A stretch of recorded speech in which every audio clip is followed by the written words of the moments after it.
prova a observação. E insistimos nesse vocábulo, observação, porque toda a nossa teoria é consequência de fatos estudados.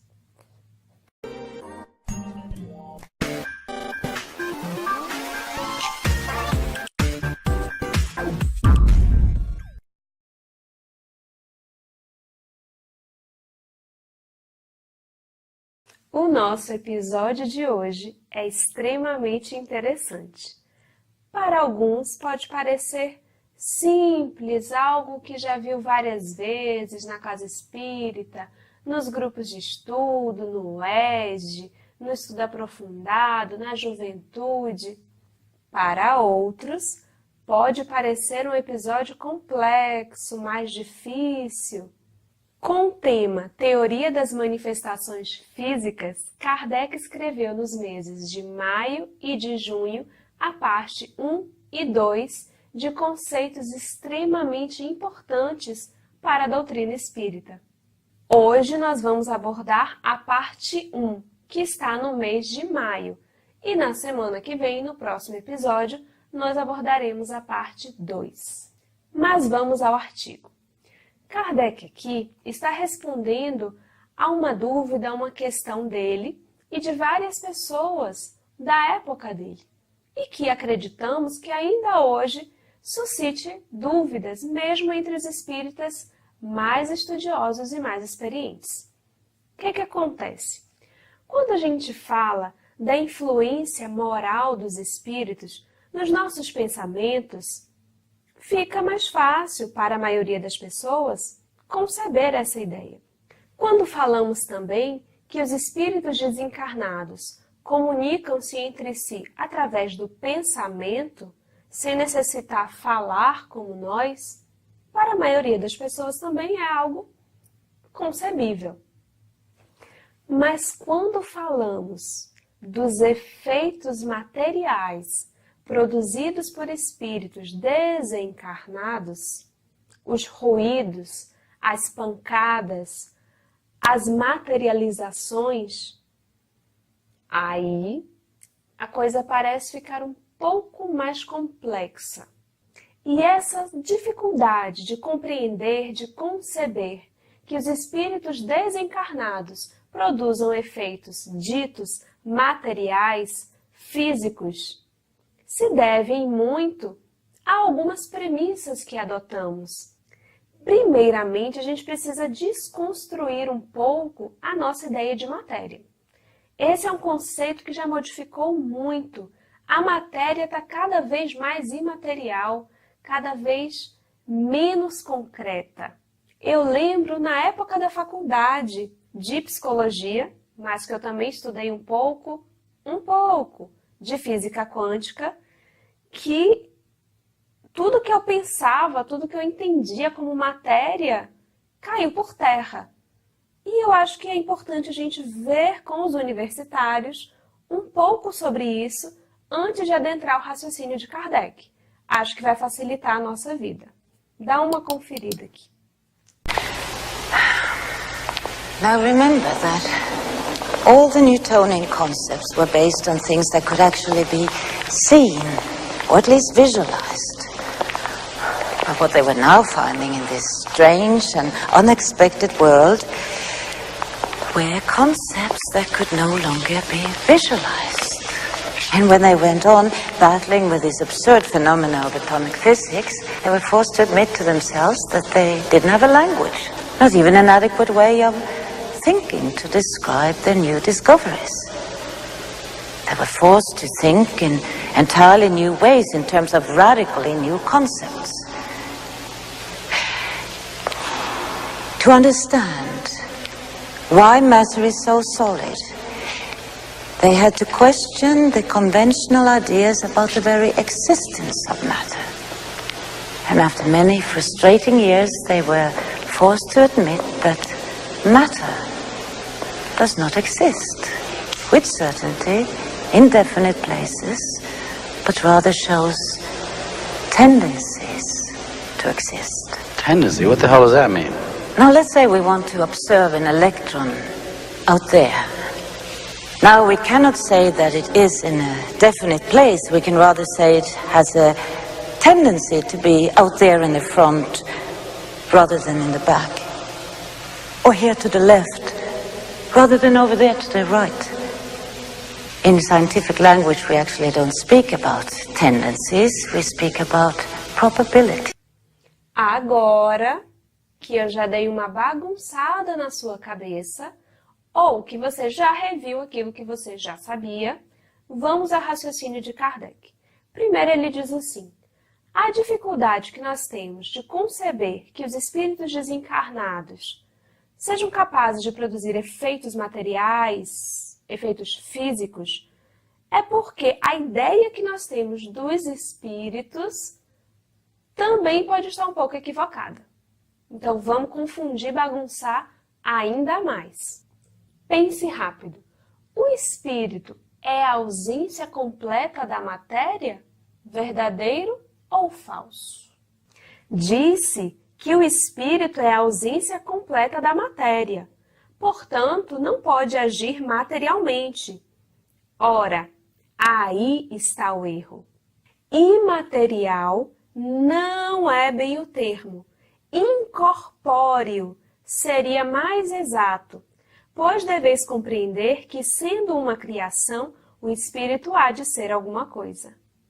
É a matéria quintessenciada, mas sem analogia para vós, e tão etérea, sutil, que não pode ser percebida pelos vossos sentidos. Ou seja, a natureza íntima do espírito escapa aos nossos sentidos grosseiros. Um outro ponto-chave, apresentado na sequência por Kardec, que muitos já estão cansados de ouvir, mas que para outros pode ser novidade, é o seguinte. Quando a gente diz assim, que o médium clarividente está vendo um espírito desencarnado, na realidade, aquela forma, aquilo que ele está vendo é o perispírito, é o envoltório do espírito. Uma espécie de intermediário entre esse corpo tangível, material, que vocês estão vendo agora, e o espírito que sou, sede dos meus pensamentos, sede da minha inteligência. Então, quando nós desencarnamos, esse corpinho aqui fica lá no túmulo. E o corpo espiritual, também chamado de perispírito, descrito em muitas religiões antigas, em diferentes culturas com outros nomes, mas tratando-se desse mesmo intermediário, também é material. Mas é uma matéria mais sutil do que essa. Assim, haveria em nós duas espécies de matéria, uma grosseira que constitui o envoltório externo, a outra sutil e indestrutível, o perispírito. E o perispírito não tem nem a rigidez, nem a tenacidade dessa matéria aqui do corpo físico. Ela é mais maleável, porque é uma matéria mais sutil. Estão entendendo onde eu quero chegar? Inclusive, a forma como o espírito desencarnado irá se apresentar, aquilo que nós veremos, por exemplo, durante o sonho, ou que os médiuns verão o tempo inteiro, aquela aparência é maleável. O espírito pode se apresentar costumeiramente como ele era na sua última encarnação. Mas nós sabemos dessa maleabilidade e de espíritos que, inclusive, conforme a sua vontade, a sua capacidade, preferem apresentar-se perispiritualmente com uma outra aparência, de uma outra encarnação, por exemplo. O espírito Emmanuel, mentor espiritual de Chico Xavier, essa forma que nós conhecemos, como ele se apresentava para o Chico e também para outras pessoas que o viram em reuniões de materialização, não era a forma da sua última encarnação, mas foi a forma escolhida por ele para se apresentar. E agora vem uma terceira informação muito importante. essa matéria eterizada, mais sutil, mas ainda assim matéria, do nosso perispírito, do nosso corpo espiritual, é passível de modificações. E o próprio espírito pode fazê-la sofrer uma espécie de condensação, que a torna perceptível aos olhos materiais. É o que acontece nas aparições vaporosas.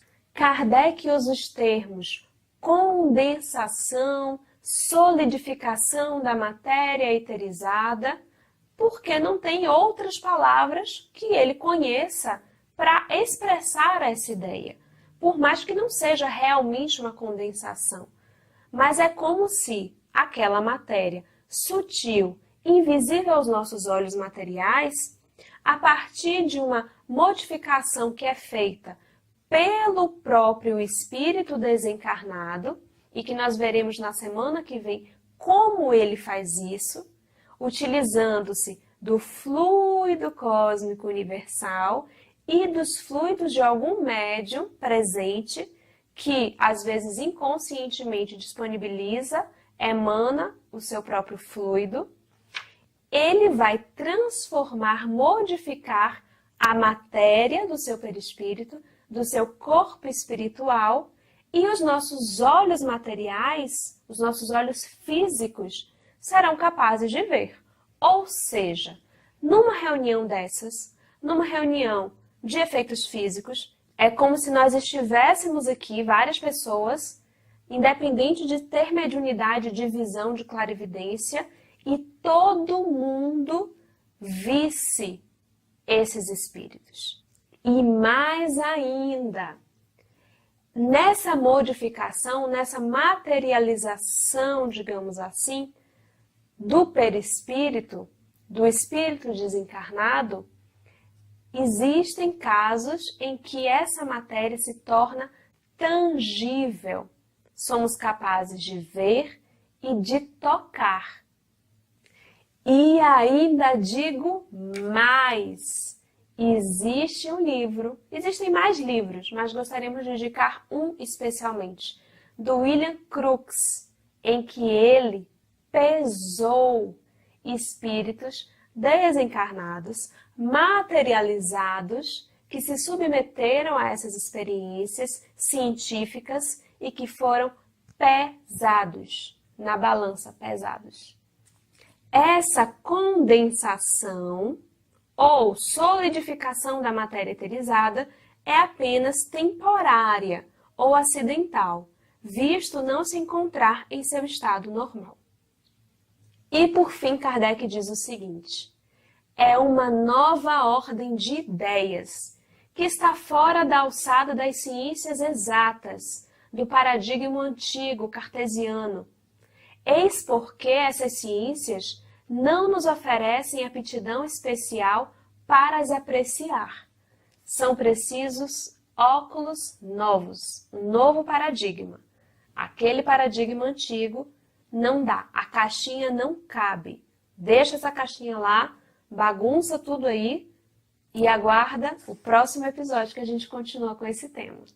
Até mais!